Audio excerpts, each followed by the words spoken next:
Bienvenue au Café de la Vérité. La dernière vidéo, on a parlé de Gog et Magog et je vous ai dit qu'on aurait deux parties supplémentaires.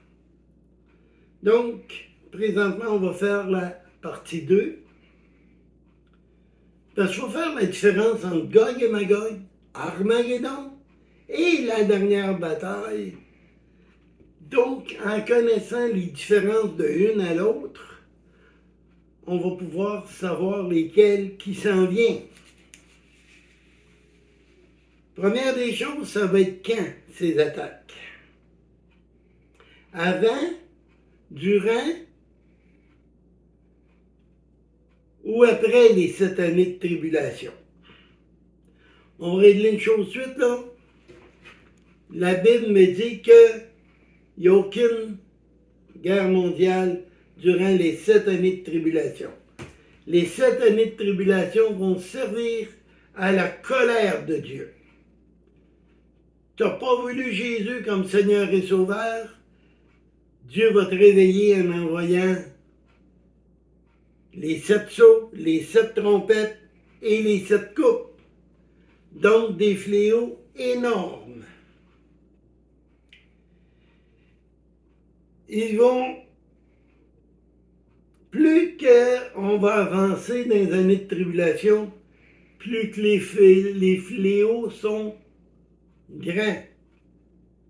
Si on regarde l'Apocalypse 6, le verset 17, « Car le grand jour de sa colère est venu, et qui peut y subsister? » Il n'y a pas personne qui va pouvoir se sauver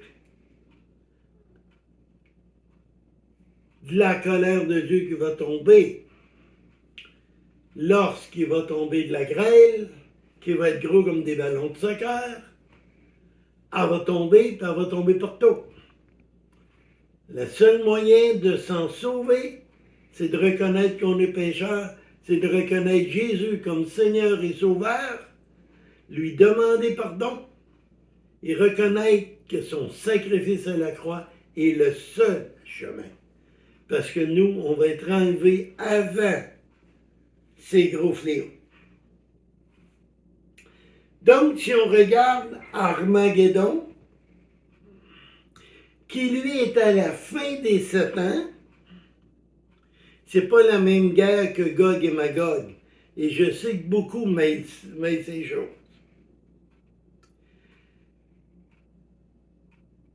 Dans la 6e coupe, il va être relâché des démons.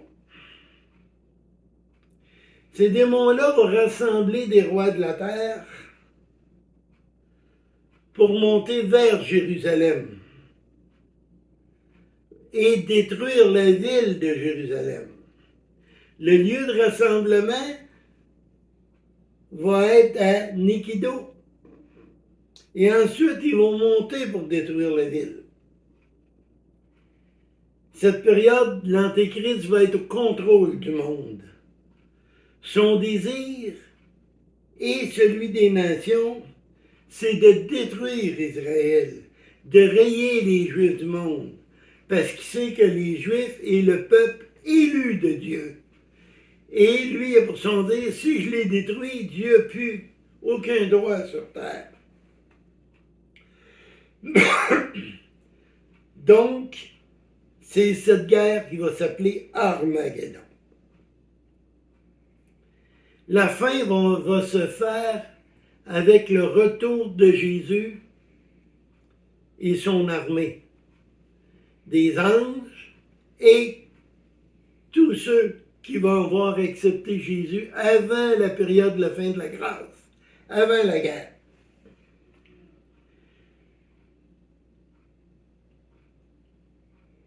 C'est à peu près, là, ce 7 ans-là va se terminer. Et ensuite, on va rentrer dans le millénium, un 1000 ans de paix, qu'on retrouve dans Apocalypse 20, les versets 6 et 7. Quoi que ça vaut la peine qu'on y aille.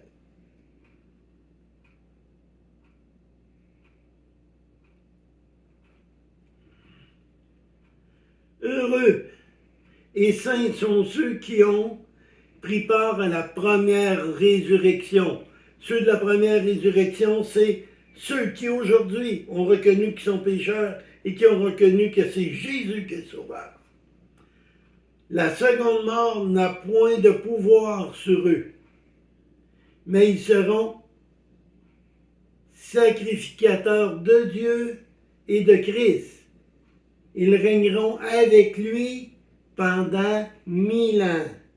Et quand les 1000 ans seront accomplis, Satan sera relâché. Donc, c'est la dernière rébellion qui va se faire après le millénium.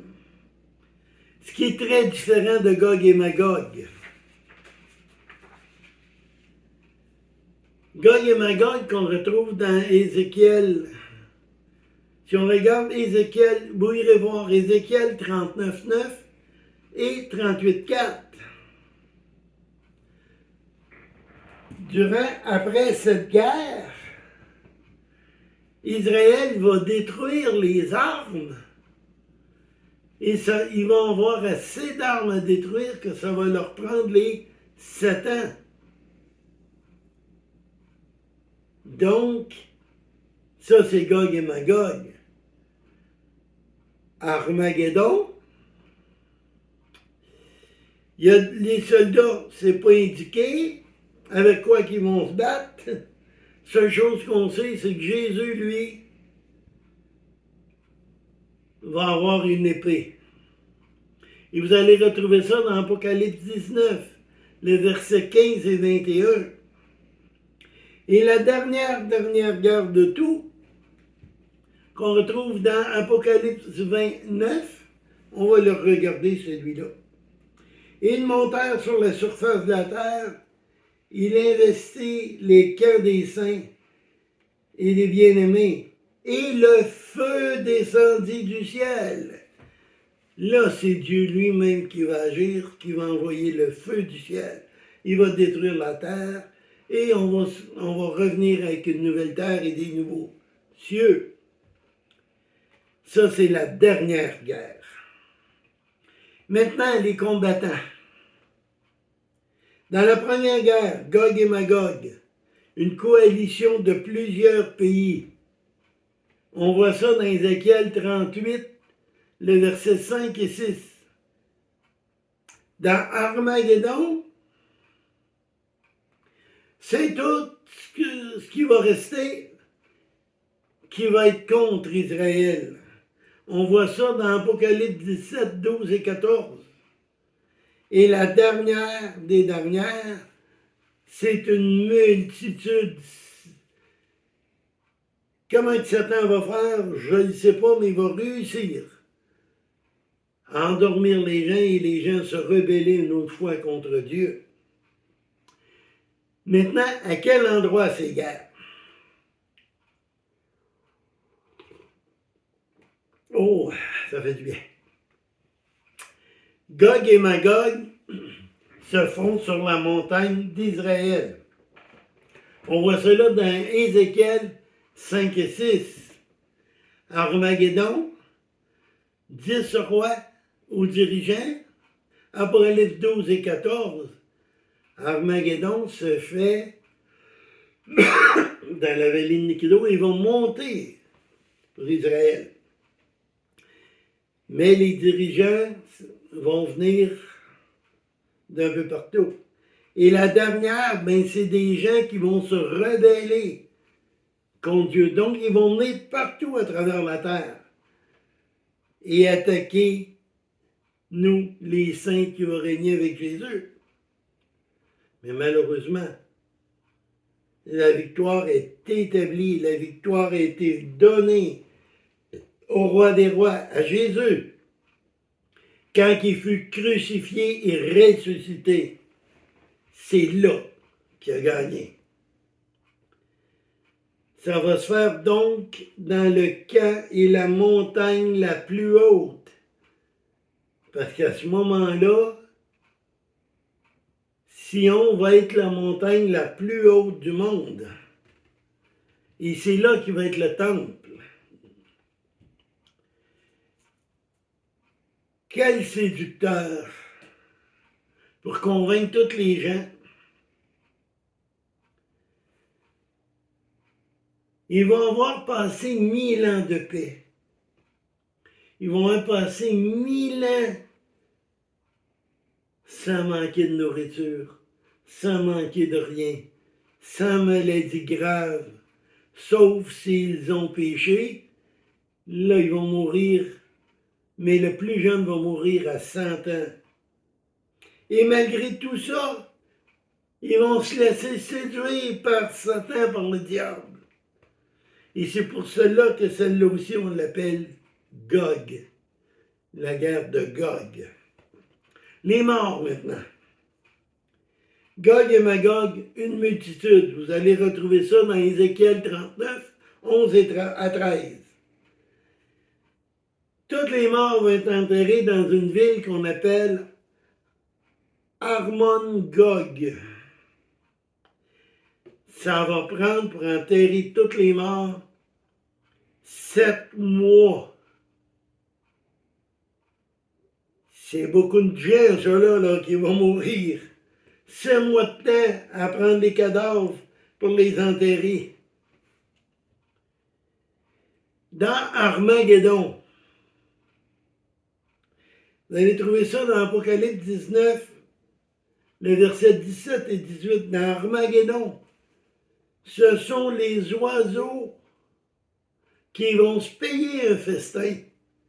Dieu va envoyer les oiseaux pour nettoyer la terre.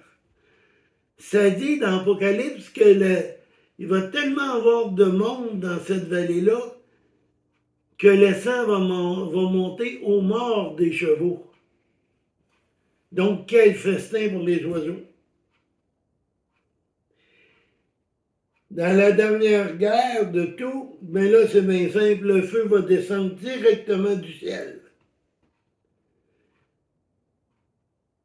Et les gens qui vont s'être rebellés vont être envoyés directement en enfer en attendant le grand jugement, celui du trône blanc. Dans Gog et Magog, est avant les 7 ans de tribulation, Ézéchiel 39, 9. 7 ans pour détruire toutes les armes par Israël, comme je vous disais tantôt. Tout sera changé sur la terre. Il va y avoir une alliance de 7 ans avec l'Antéchrist après la victoire d'Israël. Mais ils diront paix, paix et sécurité et wow! Alors sera la fin. Sur cela, n'oubliez pas une chose. La vérité est dans ce livre. Ce livre qui est la parole de Dieu. Jésus a dit, je suis la vérité, la vie, et nul ne peut aller au Père que par moi. Donc, quand on vous dit de quoi, vérifiez si c'est vraiment dans la parole de Dieu. Vérifiez. Regardez le contexte. Regardez si on n'a pas sorti un verset pour